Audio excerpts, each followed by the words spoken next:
샬롬 반갑습니다. 100일 성경 읽기 18번째 시간 결자 해지 창세기 45장 1절에서 28절까지 말씀입니다.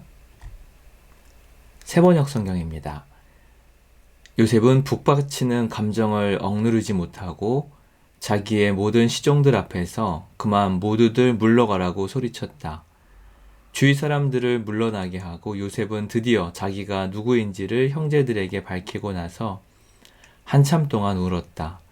그 울음소리가 어찌나 크던지 밖으로 물러난 이집트 사람들에게도 들리고 바로의 궁에도 들렸다.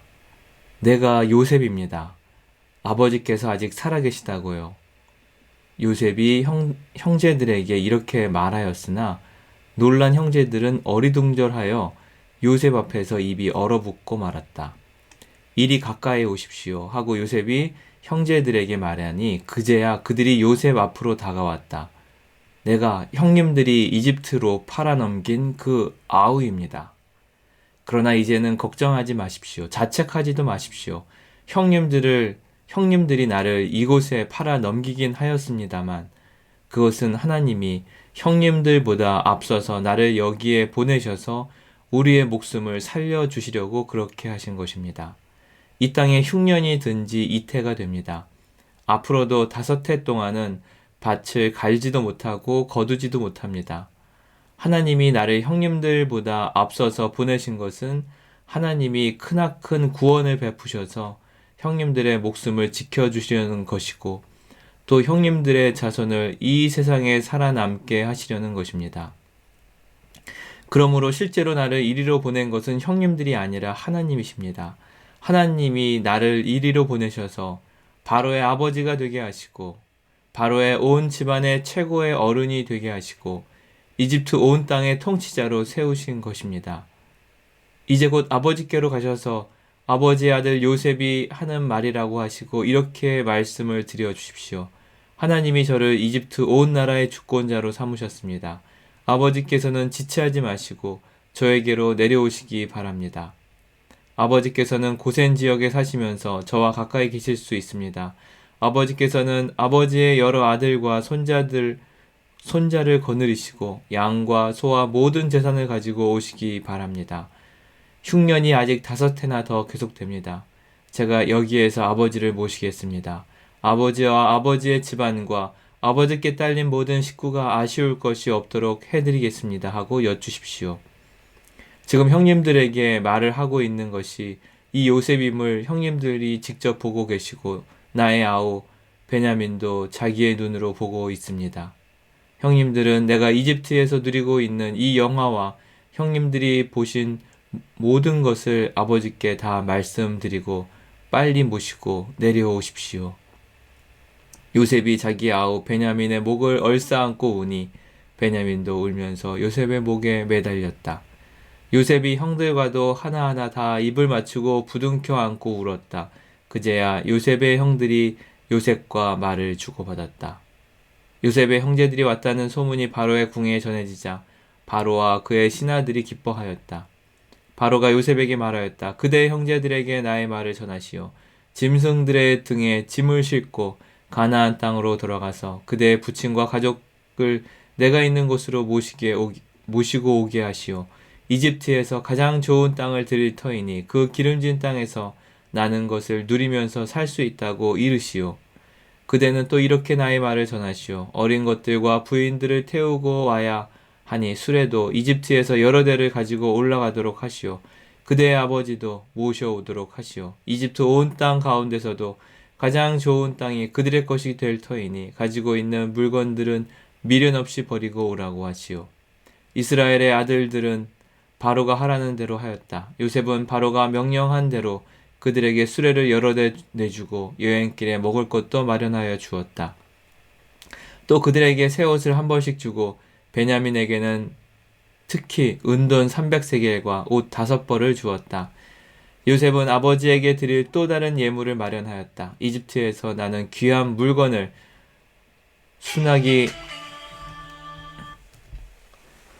10마리에 나눠 싣고 아버지가 이집트로 오는 길에 필요한 곡식과 빵과 다른 먹거리는 암나귀 10마리에 나누어 실었다. 요셉은 자기 형제들을 돌려보냈다. 그들과 헤어지면서 요셉은 가시는 길에 서로를 탓하지 마십시오 하고 형들에게 당부하였다. 그들은 이집트에서 나와 가나안 땅으로 들어가서 아버지 야곱에게 이르렀다. 그들이 야곱에게 말하였다.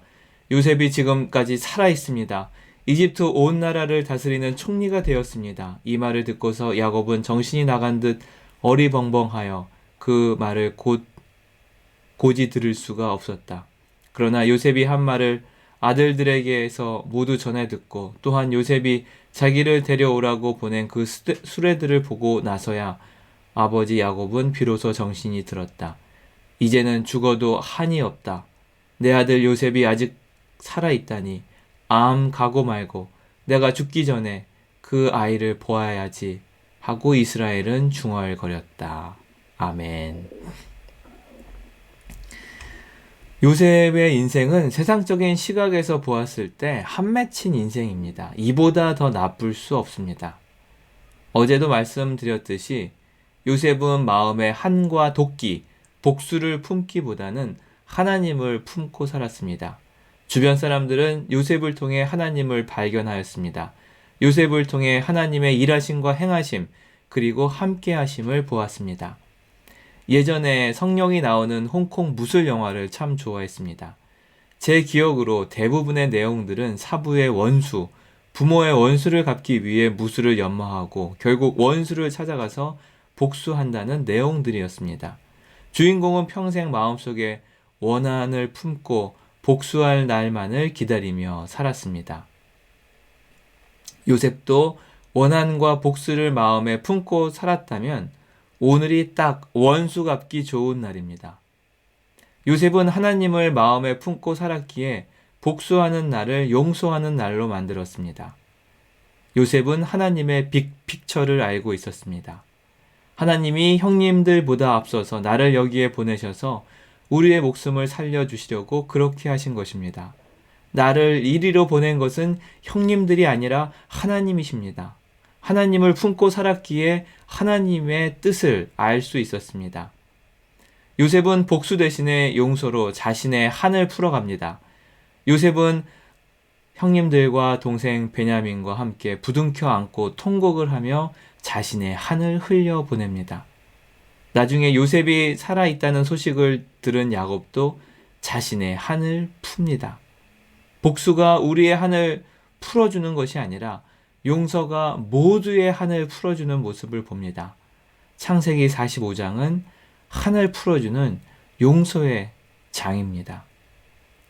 저희 집안의 가재가 기울면서 모든 형편이 어려워졌습니다. 가족들은 뿔뿔이 흩어져야 했고 가난했고 비참했습니다. 모든 원인이 저는 아버지 때문이라고 생각했습니다. 아버지의 무능력, 아버지의 무책임, 아버지의 연약함, 모든 비극의 화살을 아버지에게 날려버렸습니다. 아버지께서 별세하신 지 오랜 후에 10일 동안 침묵 기도하는 시간을 가진 적이 있습니다. 아버지의 원망을 내려놓고 깊이 기도의 시간으로 들어갔습니다. 침묵 기도 7일차에 제 안에 어떤 울림이 들려왔습니다. 제게는 마치 하나님의 목소리처럼 들렸습니다. 아버지 때문이 아니란다. 아버지 때문이 아니란다. 저는 그 말씀을 듣고 그날 밤 밤새도록 울었습니다. 그리고 더 이상 아버지를 원망하지 않았습니다. 때때로 하나님의 뜻을 알게 되면 정말 쉽게 모든 마음의 원망들, 짐들, 한들이 풀어지는 것을 경험하게 됩니다. 내가 용서해야지가 아니라 하나님의 뜻이 무엇인지를 알게 될 때 요셉처럼 저절로 용서하는 날을 맞이하게 됩니다. 사랑의 하나님, 복수와 원망을 마음에 품고 살았다면 이제는 내려놓게 하시고 그 자리에 하나님을 품고 살아가게 하옵소서. 하나님의 뜻을 바라보게 하셔서 하나님의 말씀을 듣게 하셔서 저절로 용서하게 하옵소서. 하나님의 선하심을 믿습니다. 예수님의 이름으로 기도합니다. 아멘.